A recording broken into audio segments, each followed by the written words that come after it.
Moyalen, itti cinne, ittiranne, galaan dhiiga taati malee, citte, Somaalee hin taatu, citte, laf diinan taatu.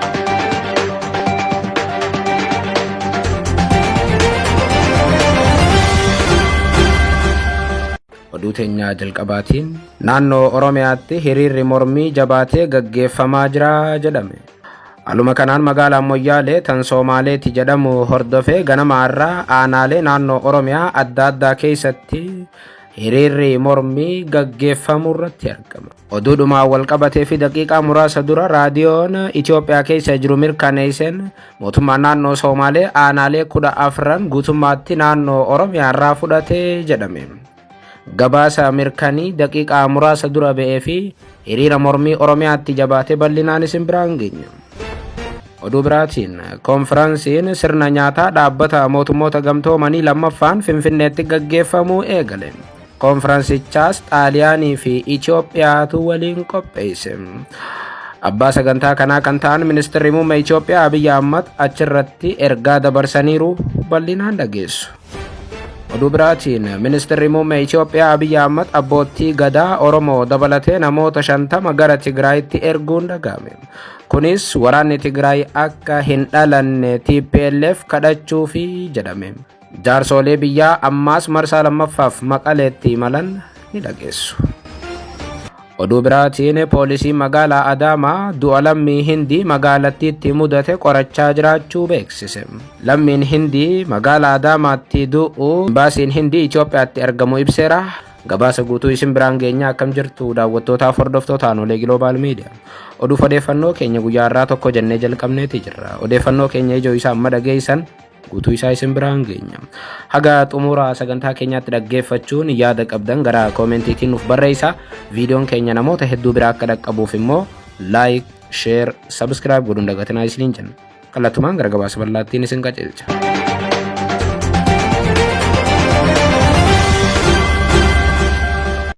Oduu teenyaa jalqabaatiin naannoo Oromiyaatti hiriirri mormii jabaatee gaggeeffamaa jira jedhame. Magaalaan Moyyaalee tan Somaaleeti jedhamu hordofee ganama irraa aanaalee Oromiyaa hedduu keessatti mormii guddaan gaggeeffamaa kan ture yoo ta'u, magaalota garii keessatti poolisiin hiriirtoota dhoorkaa jira jedhame. Oduudhumaan wal qabateef daqiiqaa muraasa dura baheen immoo mootummaan naannoo Somaalee aanaawwan 14 fudhate guutummaatti naannoo Oromiyaa irraa akka fudhate mirkanaa'eera. Biyyoota lamaan dabre kana mootummaan naannoo Somaalee ifatti aanaalee humnaan naannoo Oromiyaa irraa fudhate seeraan tan isaa taasifachuu gabaasaa turre. Kanaanis magaalaa Moyyaalee dabalatee aanaawwan 20tti dhiyaatan Oromiyaa jala kan turanii fi heera biyyattii gubbaa kan jiran guutummaatti diigamuun gara naannoo Somaaleetti geeddaramu miidiyaaleen Somaalees kan mootummaa Itoophiyaas mirkaneessan. Dhimma kanarratti ibsa kan baasee fi guyyootaaf yaa'ii isaa gaggeessaa kan ture manni maree naannoo Somaalee aanaawwan 14 kan isaa hin turre keenya taasifneerraa jechuun hubachiise. Dhimma Moyyaalee haga cinaksanii wal qabate kaleessa ganama barii irraa eegalee mormiin godina Booranaa keessatti gaggeeffamaa jira.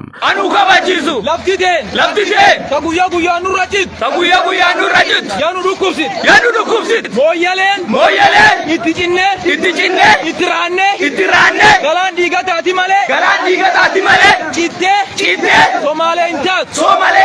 Mormiin kaleessa eegale kun arra jabaatee itti fufuun bakkoota 6 olitti banameera. Uummanni daandiitti ba'ee daangaan Oromiyaa taakkuu takka akka fudhatamu abadan hin hayyamnu jechuun mootummaa hubachiisuu irratti argamam. Haaluma kanaan hiriirri kaleessa Yaaballoo irraa eegale arraas itti fufee Borbor, Yaaballoo, Nageellee, Dubulluq, Tulluu Fardaa yookaan Meeggaatti haala addaatiin gaggeeffamaa jira jedhame.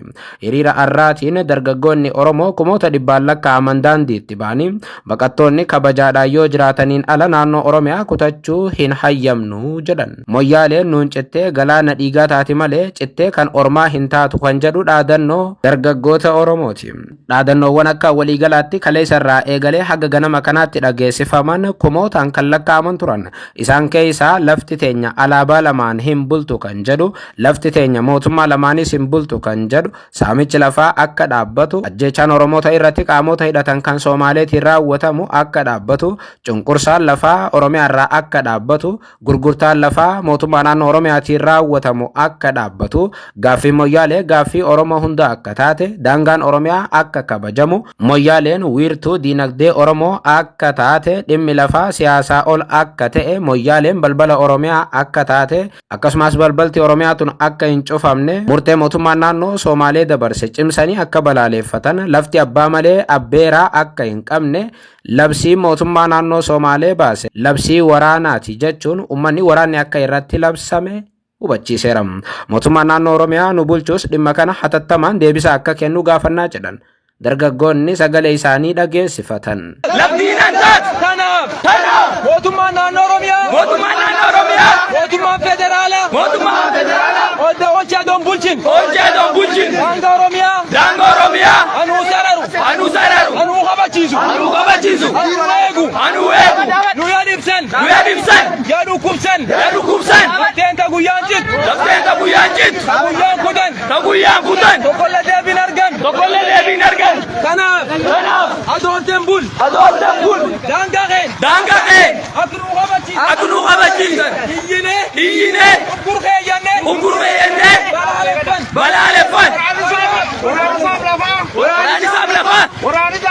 waraani daangaa nurraa dhaabbatu saamichi daangaa kalabdeen saam hamooyyalee nyaatu hawda diimasaa nurraa dhaabbatu. haa ta'u malee mootummaan naannoo Oromiyaa dhimma Oromoof Oromiyaa irraa hin qabne ammas dhimma kana callisuu filateera. Qondaalli Biltsiginnaa obbo Ibsaa Naga'oo kaleessa galgala dhimma kana irratti ibsa laataniin kun tuffii ummataatii jedhan. Mootummaa federaalaa Abiyyi Ahmadiin hoogganamus ta'e kan naannoo Oromiyaa Shimallisiin hoogganamu dhimma kana irratti deebi'ii akka laatu qondaalli Biltsiginnaa kun gaafataniiru. Dhimma magaalaa Moyyaalee callifame irratti ummanni immoo bahee sagalee isaa dhageessisuu itti fufeera. Kunis ta'u garuu bakkoota hedduutti qaamonni nageenyaa hiriira mormii kana dhorkaa jiru jedhame. Oduu tana osoo qindeessaa jirru raadiyoon biyya keessaa Waazeemaan oduu haarawaa daqiiqaa muraasa dura hojjeteen immoo manni maree naannoo Somaalee guutummaatti aanaalee 14 kan naannoo Oromiyaa turan fudhateera jedhama. Raadiyoon guddichi biyyatti maddeen dhimmicha beekan wabeeffadheera jechuun akka gabaasetti godinaalee Harargee lamaanii Booranaaf Baalee irraa aanaawwan 14 cituun naannoo Somaaleetiif akka murtaa'an mirkaneessame.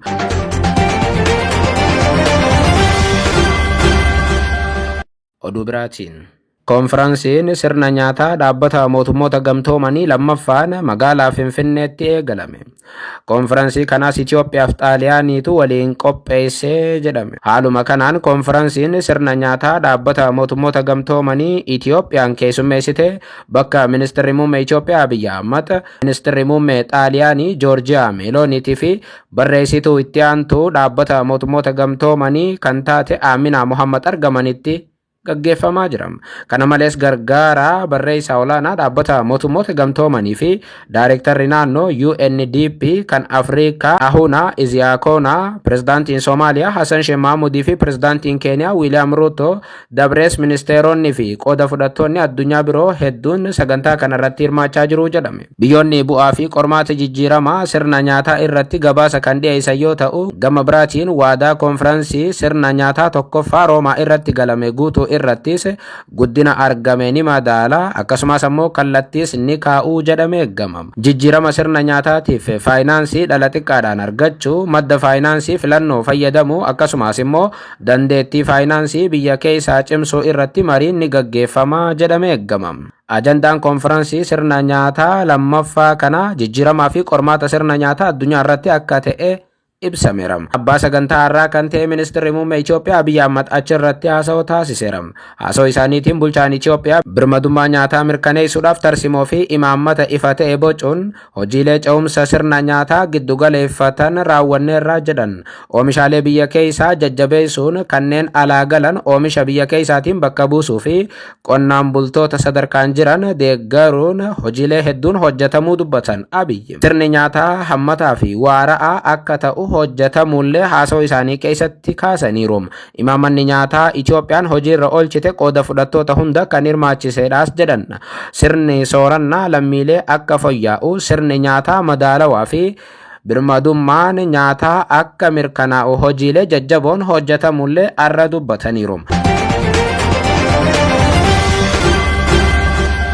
Oduu biraatiin ministeerri muummee Itoophiyaa Abiy Ahmed abbootii gadaa Oromoo dabalatee namoota 50 ol gara Tigraayitti erguun dhaga'ame.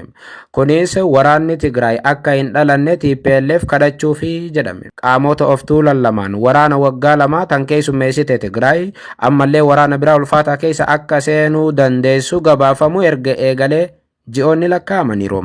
Amma waraanni eegaluudhaaf of tuultonni akka wayyaaneef biltsiginnaa guyyuma wayii eeggachaa jiru jedhu warri siyaasaa. Waraanni amma eegalu immoo yeroo kamuu caalaa waraana hamaa akka ta'e ministeerri muummee Itoophiyaa Abiy Ahmed ifatti dubbachuun isaanii ni yaadatama. Bulchaan Itoophiyaa seensa ji'a kana paarlaamaa biyyattii irratti yoo dubbatan waraanni Tigraay kan amma dhalachuudhaaf jiru kun ni hammaata. Hatattamaan TPLF waraana akka hin seenne dhorka. Waraanni eegalee dubbachuun faayidaallee hin qabu. Osoo waraanni hin eegalle dursanii hambisuun immoo gaariidha jechuun abbootiin amantaa jaarsoliin biyyaaf ambasaadaronni Itoophiyaa jiran hundi TPLF akka kadhatan waamicha dhiyeessanii turan. Dubbii Abiy Ahmed booda sodaan waraanaa kun guutummaatti dabaleera. Ambasaadarota dabalatee jaarsoleef abbootiin amantaa guyyaa sanarraa jalqabee Maqaleedhaa haga Finfinnee haga Maqalee deddeebi'aa turan. Arra ganama oduu haarawaa Maqalee irraa dhaga'ameen immoo haala argame hin beekneen xiyyaarri tokko guutuun jaarsolee fi abbootii amantaa dabrees abbootii gadaatii fi daldaltoota biyyattii fe'ee buufata xiyyaaraa Maqalee Aluula Abbaa Naggaa gaheeraa jedhame. ኣብ 12 ክልላትን 2 ምምሕዳር ከተማታትን ኢትዮጵያ ዝተወጻጽኡ ዓበይቲ ዓዲ ኣባ ገዳን ነጋዶን ዝርከብዎም ልዕሊ 50 ሰባት ከተማ መቐለ ኣትዮም። ምክትል ፕሬዚደንት ጊዜያዊ ምምሕዳር ትግራይ ኣይተ ኣማኑኤል ሰፋ ነቶም መጋሽ ኣብ መዕርፎ ነፈርቲ ኣሉላ ኣባ ነጋ አቀባበል ገይረምሎም አሞሌን ነገኛaf hojjechuudhaaf gara Tigraay imalan kun ajaja ministeera muummee Itoophiyaa Abiy Ahmediin akka Maqalee galan ibsamem. Jilli bal'aan kun naannolee 12 Itoophiyaatii fi bulchiinsa magaalaa lamaanirraa kan walitti dhufanidhaas jedhamem. Jilli kun bulchiinsa naannoo Tigraay, hooggantoota paartii TPLF, abbootii amantaa fi bakka bu'oota waldaalee siviikii naannoo Tigraay waliin mari'achuudhaaf mootummaa federaalaatii fi humnoonni Tigraay qawwee caalaa akka naga'aan dhibdee isaanii furatan dhiibuudhaaf achitti imalanii jedhame. Jilli jaarsolee araaraa amma gara Tigraay imale kun torbaan lama osoo hin caaliin marroo lammaffaatiif Maqalee galuu isaati. Jilli kun marii nageenyaa itti fufiinsa qabuu fi bu'uura kaa'uu ni taasisuu jedhamee eegama. Nageenya waaraa fiduu keessatti gaheen guddoota abbootii amantaa murteessaa ta'us Itoophiyaatti abbootii amantaa caalaa qaamni sadaffaan alaa amanamuu erga eegalee bubbuleera. Kunis waadaan fedhe yoo galamellee mootummaan Itoophiyaa guutuu dadhabuu irraa kan maddeedha jedhu qaamonni siyaasaa. Jaarsoleen araaraa amma gara Tigraay imalan kun yeroo TPLF tibbana kibba Tigraay humnaan qabachuudhaaf yaalaa jirutti ture.